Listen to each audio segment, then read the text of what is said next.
¿Qué tal? ¿Cómo les va? Nuevamente aquí en este espacio en que creen los que creen, con Monseñor Jorge Casareto, tratando de ir leyendo y revisando los temas que bueno, van apareciendo como novedad dentro de nuestra vida de iglesia y de nuestra vida como sociedad, ¿no?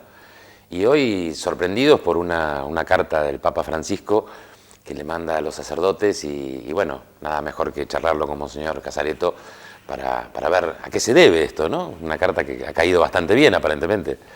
Cayó muy bien, es una carta la escribió el día del cura de Ars, Juan María Vianney, que es el patrono de los párrocos. Pero ahí el Papa dice que no se dirige solamente a los párrocos del mundo, sino a todos los sacerdotes del mundo, que son como 400.000. Número. Un número. Y claro, es una carta esperada, ¿por qué? Porque el Papa lo aclara al principio, ¿no? Claro, con todo este tema que tanta difusión ha tenido de los abusos, muchas veces la gente piensa, bueno, que esto que es una cosa generalizada en los sacerdotes, que bueno, el Papa justamente aclara, vuelve a decir, ¿no?, el escándalo que eso ha significado,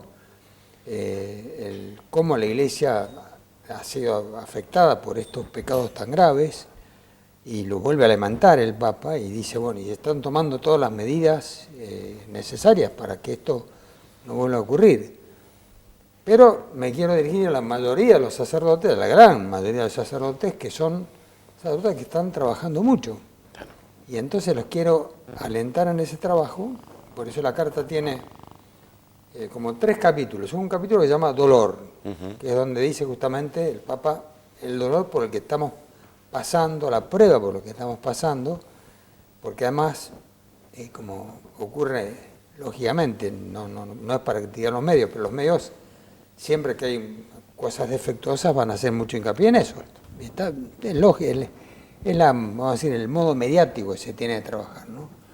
Entonces, todo eso ha producido mucho dolor, y el Papa dice, y los primeros que se han condolido de esto son los sacerdotes buenos que ven el pecado de sus hermanos con dolor, ¿no? Entonces a todos ustedes que son sacerdotes que se portan bien, les digo primero, seamos partícipes de este dolor. Está bueno que todos sintamos este dolor, un dolor muy fuerte por estos pecados que han ocurrido, pero quiero decirle, bueno, además tengo que agradecer mucho todo lo que están haciendo y además tengo que alentarlos que sigan trabajando. Porque son 3 capítulos, ¿no es cierto? Uno, dolor, el otro, la gratitud, y el otro, el ánimo, ¿no?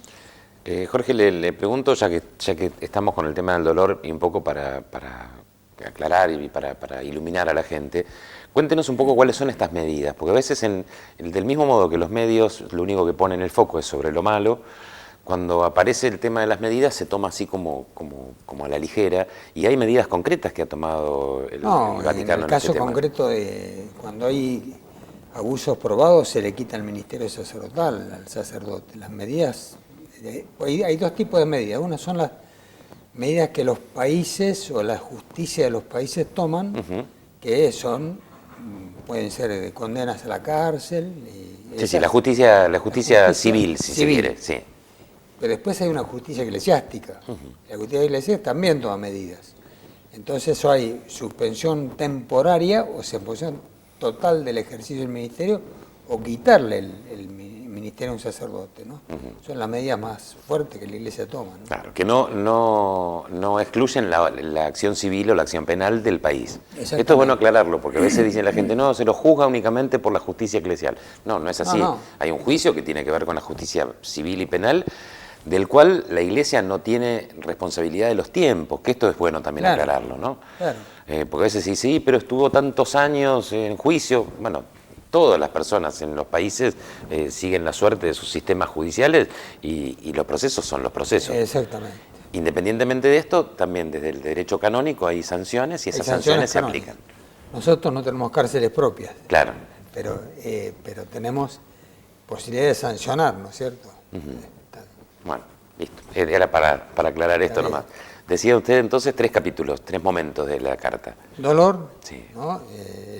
Esa actitud de, vamos a decir así, de compadecernos todos y de experimentar todos ese dolor. Y el Papa dice, es bueno, ¿no? Porque justamente, fíjate que volvemos a un principio elemental evangélico. Cuando hay pecado tiene que haber arrepentimiento. Si no hay arrepentimiento no puede haber perdón, ¿no? Entonces el Papa insta a aquellos que pecaron a arrepentirse y a aquellos que, gracias a Dios, han sido fieles y siguen en su ministerio, también hacen experimentar dolor por el pecado ajeno, ¿no? Está bien, esa es la primera parte. Sí. La segunda sería la gratitud. Un capítulo sobre la gratitud, ¿no? El Papa obra como, vamos a decir, como pastor universal, porque evidentemente todos los sacerdotes tienen un pastor, que en el caso de los sacerdotes del clero diocesano tienen el obispo, y los religiosos tienen el superior religioso. Entonces ya en cada obispado, el obispo siempre es pastor, por lo tanto es el que agradece a los sacerdotes, porque los sacerdotes estamos ordenados por un obispo y nos ponemos al servicio de un obispado. Y el obispo va designando, bueno, fulano anda hasta el destino, mengano hasta el otro destino, pero siempre en comunión con el obispo. Entonces el presbiterio, cuando uno es ordenado sacerdote, se incorpora a un presbiterio, que con el obispo forman una unidad. Y esto viene del principio de la Iglesia. Del principio de la Iglesia. Pero además hay un pastor universal que es el Papa. Entonces el Papa, hablando como pastor universal, dice, quiero agradecerles mucho todo el esfuerzo que hacen. Bueno, el otro día, hace un tiempo, ¿no es cierto?, en un periódico nuestro de la Argentina, salió en primera plana la acción de un sacerdote en las villas de emergencia de La Matanza, ¿no? Lo que ha hecho ese sacerdote, que no lo ha hecho él solo, lo ha hecho con la comunidad, pero a los chicos los saca la droga, ha hecho varias iglesias dentro de la villa, una villa muy grande, gimnasios, centros de apoyo escolar, escuelas, es decir, todo ese trabajo sacerdotal, que podemos decir, el trabajo por ahí muy visible, cuando va un periodista y lo pone, lo muestra. Si no, eso está pasando todos los días, ¿no? Sí. Los centros de Cáritas. Bueno, los sacerdotes son los animadores de toda esa obra social y evangelizadora, que la misión del cura no es simplemente construir escuelas, es anunciar a Jesucristo, anunciar el Evangelio, ¿no? Entonces el Papa dice, bueno, quiero agradecerles mucho todo el esfuerzo inconmensurable que los sacerdotes están haciendo. Y esto, claro, esto no es noticia, porque, vamos a decir así, ¿qué es lo que la gente espera de un sacerdote? Bueno, que trabaje, que viva una vida austera, que esté al servicio de la comunidad, que atienda a los enfermos, que se ocupe de predicar el Evangelio, de celebrar la Eucaristía, de perdonar los pecados. Es lo normal en la vida de un sacerdote. Pero está muy bueno que el Papa retome esto que es lo propio de ustedes, para lo que se ordenaron, es muy importante. Y entonces yo les quiero agradecer mucho todo esto que están haciendo, ¿no? Tiene, vamos a decir, la carta de un lenguaje muy, muy cercano. Esto me parece que es lo que se puede destacar mucho, ¿no? Es un lenguaje que uno puede pensar, bueno, yo diría hasta un lenguaje un poquito porteño, ¿no? Yo lo entiendo tanto porque como soy porteño también lo entiendo, pero claro. Pienso, el otro día justamente con vos estamos hablando en países así raros, cómo se traducirá todo esto, ¿no? Claro. Porque tiene el Papa tiene palabras así muy, balconear, por ejemplo. Claro. ¿Cómo se traduce balconear a cualquier idioma, ¿no? Es decir, y eso es un porteñismo total, ¿no es cierto? Sí, él aplica palabras que son muy propias, aparte de la imaginación del porteño y del modo de expresar florido, ¿no? Exactamente. con mucho color las cosas. Claro. Usted decía el tema comentaba el tema de la relación de los sacerdotes con los obispos, y me parece que esto es bueno también refrescarlo, porque a veces uno cree que los sacerdotes son más autónomos y que tienen nada más que una relación administrativa con el obispo. Pero la relación de los sacerdotes con los obispos y de los obispos con el Papa es mucho más que una relación administrativa. Casi diría que lo administrativo es lo menos importante. Yo te diría, a ver, esto te puedo hablar de mi experiencia personal, ¿no? Yo cuando ordenaba un sacerdote, le imponía las manos en nombre de la Iglesia. Un sacerdote se ordena por la imposición de las manos del obispo. Yo para mí lo sentía, experimentaba como dos cosas. Primero, tengo un hijo sacerdote, que tengo que cuidar, que tengo que hacer orar como un padre respecto a él. Pero además, tengo un amigo sacerdote. La relación del obispo con un sacerdote es una relación paternal y amical. Claro. Eso yo definiría la relación de esa manera, ¿no? Entonces el sacerdote también tiene que sentirse hijo de ese obispo y amigo de ese obispo. Y gracias a Dios, porque claro, ha quedado un poco la imagen antigua, ¿no? Del obispo lejano, del obispo que estaba en su curia. Yo eso lo conocí de chico, es claro. decir, no hace tanto tiempo, ¿no? Había que besar el anillo al obispo, Sí, ¿no? sí. Saludarlo era con toda reverencia. No, hoy en día hay una cercanía del obispo con los sacerdotes, por supuesto, y con el pueblo. Y hay un vínculo de carácter, yo diría, profundamente humano, ¿no? También. Es profundamente religioso y profundamente humano, ¿no? Claro. Amical y fraternal, o como amigo, como hermano, como hijo y como padre, ¿no? Claro. Esa relación. Y entendiendo que participan todos de un mismo ministerio, ¿no? Que en definitiva es la misión de la Iglesia. A diferencia de lo que se ve habitualmente con las profesiones, que una persona se recibe de médico y es médico. Bueno, listo. Claro. Es médico, puede hacer lo que quiera. En definitiva, hay como un ideal máximo que es la salud, o que es el paciente, o que es el bien, pero en definitiva, un profesional cuando se recibe es autónomo. Se colegia o no se colegia, si tiene ganas de colegiarse o no colegiarse. Pero es un tema puramente administrativo. El sacerdote, cuando es ordenado, lo que está haciendo es participando de un ministerio de la Iglesia que es universal y que por eso es tan importante estos signos, ¿no? En un momento en el que una aberración, como puede ser el tema de los abusos en cualquier parte del mundo, repercute en todos los sacerdotes en el mundo, porque cuando cae la Iglesia o cae alguien en la Iglesia de Estados Unidos, el cura de Buenos Aires también recibe el impacto. Exactamente. Bueno, justamente porque sin darse cuenta, fíjense que no pasa con los médicos. Cuando hay un médico que hace un desastre en Noruega, acá no pasa nada. Claro. Pero sí con los curas, porque hay una intuición y hay una percepción de que están compartiendo un ministerio que es universal. Así es. Entonces, es bueno entender también que cuando el Papa le habla a todos los sacerdotes del mundo, no lo hace porque es su jefe, sino lo hace porque en el espíritu del ser sacerdote está la comunión con la Iglesia. Tal cual. Por eso cuando usted recién decía el dolor que produce, claro que sí, la iglesia está herida. Claro. La Iglesia está herida, entonces no puede producirle dolor a unos y no producirle dolor a otros. Exactamente. Esto me parece que son detalles que vale la pena irlos contando, porque también hacen la profundidad del ministerio sacerdotal, ¿no? Tal cual. Que no es una profesión. Y esto lo cuenta en ciertas palabras el Papa en los capítulos próximos, ¿no? Cuando les habla de ciertas características. Sí, bueno, pero no nos adelantemos. No porque ahora parece ser, ya estamos en el tiempo primero, cortamos Perfecto, acá. Cortamos acá. Buenísimo, seguimos el próximo bloque.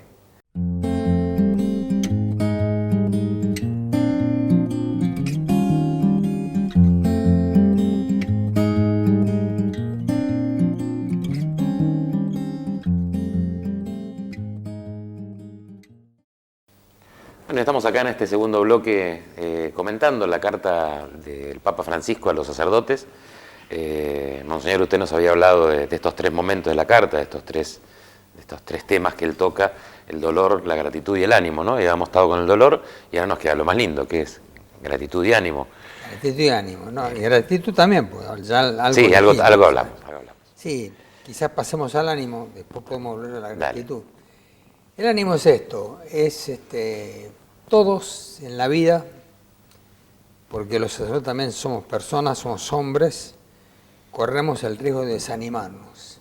Porque claro, cuando uno está primero en un contexto donde predica el Evangelio y no es escuchado, le pasaba a Jesús esto, ¿no? Que muchas veces, por ejemplo, hay una parte del Evangelio muy interesante cuando Jesús vuelve a su pueblo, Nazaret, de donde era oriundo.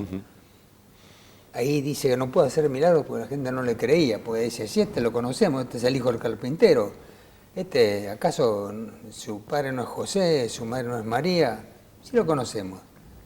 ¿Qué viene a trabajar de profeta aquí, no es cierto? Bueno, muchas veces a un sacerdote le puede pasar eso, que no sea correspondido en su ministerio, que la gente no responda. Después puede haber momentos de soledad muy grande, es decir, que pase mucho tiempo solo. Entonces el Papa dice, hay una gran tentación, más que una gran tentación, una de las problemáticas más serias que puede tener un sacerdote es el desánimo, el desanimarse. Y acá retoma a un autor, retomaría en la carta dos ejemplos muy interesantes. Uno, del padre Gera, cita un sacerdote argentino, el padre Gera, que fue un sacerdote muy importante, que esto yo se lo llegué a escuchar siendo sacerdote. Gera, en la década del 70, que estamos pasando por un poquito antes, en el 60 y pico, por concilio aquí, y había muchas corrientes, ¿no? Había la famosa corriente que llevaba a la violencia como única salida, otra la represión, y el Gera dijo, hablando de sacerdote, dijo, siempre tenemos que volver al momento luminoso del primer llamado. Es decir, porque la vocación sacerdotal no es una elección de uno, es una elección de Dios sobre uno. Así como Jesús llamó a los apóstoles, llama a los sacerdotes. Hay un llamado de Dios, yo lo experimenté personalmente ese llamado. Y entonces Gera dice, ese fue un momento luminoso, donde Dios prácticamente te habló al corazón y te eligió para ser sacerdote. Entonces cuando estés un poco desanimado, recordá que fue Dios el que te llamó. Y Dios es puro amor. Entonces está todo el amor de Dios volcado en tu vida. Esa es una cita muy importante del Papa. Y la otra cita es de un sacerdote jesuita que es de origen yugoslavo y que se dedicó mucho a la teología oriental. Entonces cita mucho a los padres de la Iglesia, a los padres orientales. Y los padres orientales decían, ¿no es cierto?, que una de las grandes tentaciones de cualquier cristiano, pero también un sacerdote, es la tristeza. Un sacerdote no puede ser un hombre triste, porque tiene que tener el corazón lleno de la gracia de Dios, del amor de Dios, y la tristeza es un momento donde hay que tomar mucha atención, porque uno se puede desanimar. Decía, es uno de los peligros más grandes que puede correr un sacerdote, volverse triste, cuando tiene un ministerio tan importante para llevar adelante. Entonces el Papa dice, bueno, cuando estés así, recordá lo que decía Gera, que Dios te llamó, y además huí de la tristeza. ¿Cómo se huye de la tristeza? Es la pregunta, ¿no? Y esto viene bien para toda la gente. Para todos nosotros, sí. Bueno, sí. En primer lugar, la oración. Tenemos que ser sacerdotes, hombres de oración, ¿no es cierto? Y la gente también. Hay que rezar, hay que pedir la gracia de Dios, de tener ánimo siempre, ¿no? De no desanimarnos, porque la vida siempre es problemática. Sí. No. ¿Vos que encontraste alguna vez una persona que no tenga problemas en tu vida? No, o está muy desatento. Sí. Sí, no, los problemas son propios Propios de experiencia humana. Y cuanto con más intensidad se vive, más se perciben los problemas, ¿no? Puede parecer que alguien no tiene problemas si vive ignorando lo que pasa alrededor. Tal cual. Pero si vos amás a los que amás, si te comprometés con tu tiempo, si te comprometés con la realidad, si te comprometés con el entorno, no podés salir sin salpicadura. Entonces los problemas son propios. Tal cual. Pero que te lleven al desánimo. Él usa una palabra que es rara, que es asedia, ¿no? Asedia. Asedia. Sí, yo no la pronuncié porque es una palabra difícil. Es una palabra extraña, sí. Pero la podemos traducir como tristeza, ¿no? Tristeza. Tristeza interior. Uh-huh. Eso que uno lo nota enseguida. La gente se da cuenta cuando un sacerdote no está animado, cuando está desanimado, la gente lo nota enseguida. Pues lo propio del sacerdote justamente es decir, la mayoría de la gente que nos viene a ver con sus problemas, con sus tristezas, con sus desalientos, y tiene que encontrar al sacerdote un hombre animado. Ahora esto no lo podemos fabricar artificialmente. Sí, sí. No es una pose. Claro, no tiene que ser una pose. Claro. Tiene que ser un estado interior, que es la animación del Espíritu de Dios que está actuando en mi corazón. Jesucristo dijo, yo estaré siempre con ustedes hasta el fin del mundo. Además, les voy a dar al Espíritu Santo para que esté siempre en el corazón de ustedes. Ustedes tienen que ser hombres alegres, hombres animados. Entonces justamente dice, ante esta problemática por la cual la Iglesia está pasando, puede ser que muchos se desanimen y digan, bueno, yo me estoy rompiendo todo y resulta que por fulano de tal que hizo tal macana, yo estoy, como vamos a decir así, cuestionado, me miran mal, ¿no es cierto? En algunos casos ha habido, yo conozco el caso de un sacerdote que tuvo que bajarse de un colectivo porque esto fue como atropellado por la gente, ¿no es cierto? En el sentido, eso puede generar un cierto desánimo y el ánimo nuestro no viene por lo exterior, es decir, cuando una persona está desanimada, bueno, se va a una fiesta, nosotros ni nos vamos al cine ni a una fiesta para animarnos, vamos al sagrario, vamos a Jesucristo, vamos a la mediación de la Virgen, vamos a la oración y vamos, muy importante, al sacerdote que, y esto el Papa insiste, siempre tienen que tener algún referente sacerdotal mayor, una persona de experiencia, con la cual se vayan, se confiesen, charlen. Esto el Papa lo insiste mucho. Claro. Y después dice, algo insistimos en la vez anterior, ¿no es cierto?, en el bloque anterior, ustedes fueron ordenados e incorporados a un cuerpo presbiteral. Entonces, mantener esa relación con el cuerpo presbiteral de modo tal que la amistad con otros sacerdotes les ayude, ¿no es cierto? Esa parte que es muy importante, ¿no? Sí, esta dimensión del ánimo y de la vida espiritual y de este lugar a donde abrevar esa alegría o ese estar animados, tiene que ver con una dimensión que a veces también se ignora, ¿no? Que es decir, lo que el sacerdote hace es producto de lo que el sacerdote es. El ser sacerdote no es un trabajo. Es una misión. Es una misión, es una radicalidad de entrega de vida que a la luz de lo difícil que está ver entregas, porque hoy se va viendo cada vez como una cosa, como se dice por ahí, una sociedad más líquida, ¿no? Que se va escurriendo entre los dedos. Esta sigue siendo una opción de vida fundamental que implica todos los órdenes de la existencia de la persona. Y lo que se ve es lo que exterioriza, que es lo que termina haciendo. Pero si no tiene toda esta base, si no está pudiendo vivir en plenitud esa relación con Dios, consigo mismo y con sus hermanos, le es muy difícil poder exteriorizarlo en gestos, ¿no? Exactamente. Hay que rezar por los curas. Hay que rezar por los curas. Eso también el Papa lo pide al pueblo de Dios, ¿no es cierto? Sí. Pero fíjate, hoy si hablaste de una sociedad, hay un autor que, a veces la memoria se escapa, pero por ahí lo sacamos. Bauman. Que habla de la sociedad líquida. Bauman. Sigmund Bauman. Sí. Sí. Y el Papa habla de sociedad gaseosa. Ajá. Gaseosa. En esta carta habla de una sociedad gaseosa, ¿no? Peor que líquida todavía. Claro, más inabarcable, más inasible, por decir así, ¿no? Claro. Y eso, evidentemente, influye en la vida. Y eso una sociedad gaseosa puede contagiar, hacer que todos seamos un poco gaseosos, que no tengamos firmeza, que no tengamos apoyos, ¿no es cierto?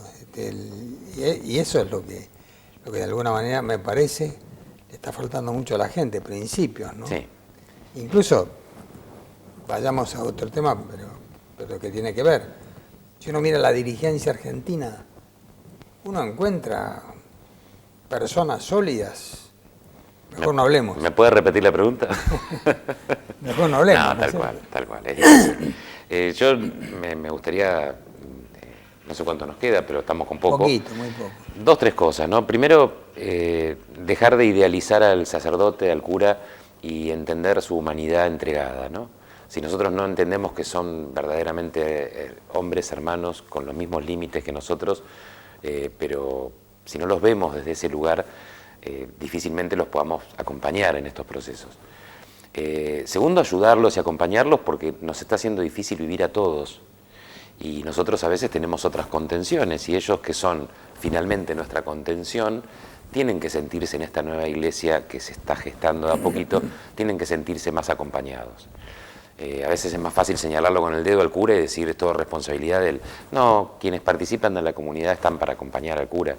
En definitiva es una misión que se comparte. Y tercero, rezar por ellos, rezar mucho por los curas. Porque la realidad es que es poco común ver en este tiempo semejante radicalidad de entrega de vida, ¿no? Entonces, estas 3 cositas quería dejar acompañando. Me parece que ha sido un final perfecto. Muchas gracias. Gracias, Gracias, Jorge.